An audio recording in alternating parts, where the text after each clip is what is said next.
Au nom du Père et du Fils et du Saint-Esprit, ainsi soit-il. Mes frères, nous voici à la fête de l'Assomption. Assomption veut dire élévation au ciel, enlèvement de la terre au ciel. L'Assomption de la Sainte Vierge est le mystère de la bienheureuse mort de la Mère de Dieu, de sa résurrection miraculeuse et de son enlèvement dans le paradis, où elle règne sur le ciel et sur la terre, revêtue de la gloire de Jésus-Christ. Simple et pauvre Vierge, Marie était née à Nazareth, 4000 ans après le péché d'Ève, et environ un peu plus de 15 ans avant l'incarnation du Sauveur. Elle vécut d'abord renfermée dans le temple de Jérusalem avec les saintes femmes consacrées à Dieu. Sa vie se passait dans la prière, le travail et l'innocence. Mariée à Saint Joseph, son parent, descendant comme elle de David, d'Abraham et de Noé, elle vécut dans la continence parfaite ainsi que son saint époux. Tous deux avaient fait vœu de perpétuelle virginité. Comme nous l'avons déjà dit, l'archange Gabriel lui apparut à Nazareth le 25 mars, 9 mois avant la naissance du Sauveur, et lui annonça de la part de Dieu qu'elle était la femme bénie entre toutes les femmes, choisie pour réparer la prévarication d'Ève et destinée dès l'éternité à être la mère très sainte du Fils de Dieu fait homme. Par un miracle ineffable du Saint-Esprit, Marie devint mère en demeurant vierge, et le 25 décembre de la première année de l'ère chrétienne, elle mit au monde, à Bethléem, dans une pauvre étable, Jésus, son Fils et son Dieu. Elle passa avec lui et Saint Joseph 30 années dans la prière et dans l'humble travail d'une famille indigente. Modèle des âmes intérieures, Marie ne parut jamais au dehors. Toute sa vie, toute sa gloire était cachée en Jésus-Christ.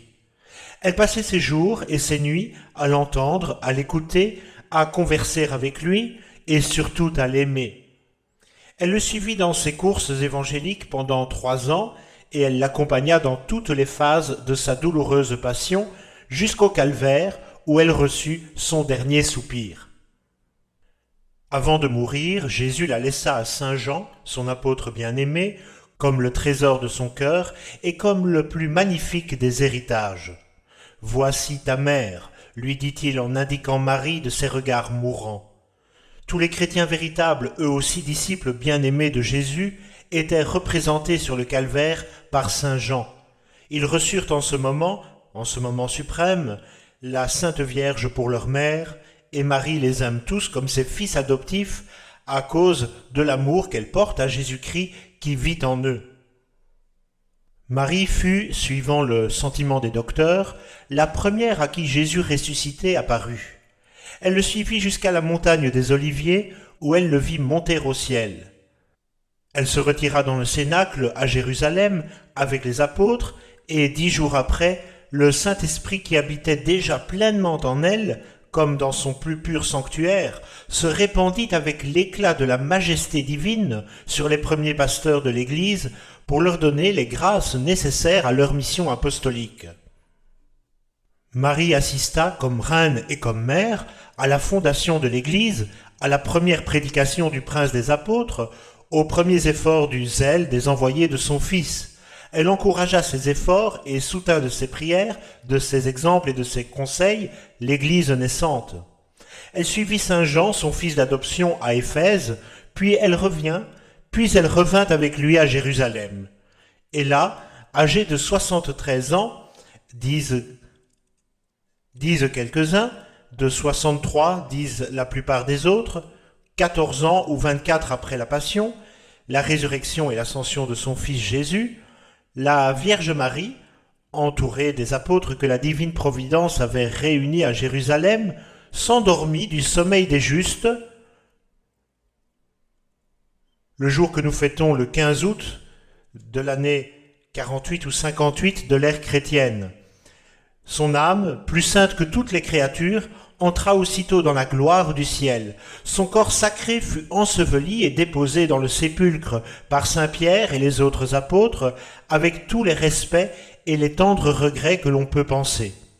Ils gardèrent ses vêtements et entre autres son voile, dont plusieurs églises possèdent encore quelques parcelles et dont une partie notable se trouve dans une église de France.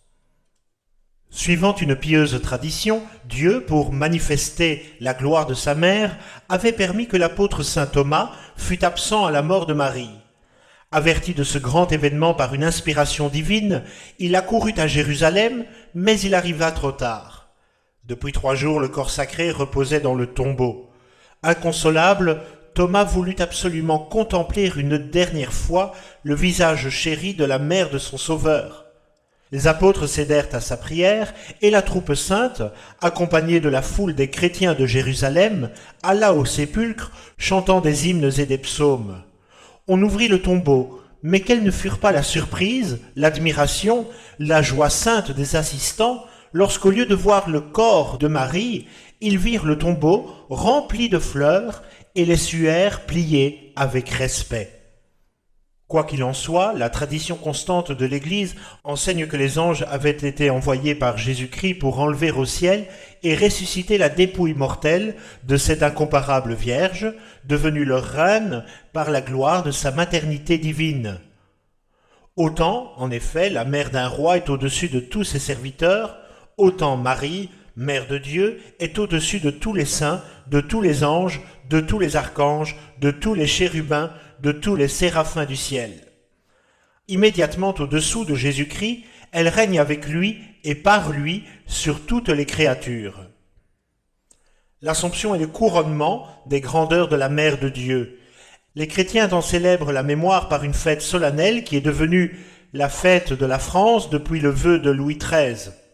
Ce jour était un jour de joie, car c'est le jour de la mort de la reine des chrétiens, et pour les vrais chrétiens, la mort n'est plus la fin lugubre de tout, mais la délivrance des misères de la vie et l'entrée en jouissance de tous les grands biens dont ils n'avaient sur la terre que la promesse et l'espérance. C'est le jour du triomphe de Marie sur la mort, c'est le jour du couronnement éternel de notre mère. Heureux serons-nous si nous sommes les vrais enfants de cette mère bienheureuse, et si par une imitation fidèle de Jésus-Christ, nous méritons qu'elle nous regarde comme ses fils. Prions-la de nous bénir, de nous obtenir une bonne mort, et après les peines de la vie, de daigner nous introduire dans la bienheureuse patrie, où elle règne avec Jésus-Christ dans tous les siècles des siècles. Au nom du Père, et du Fils, et du Saint-Esprit, ainsi soit-il.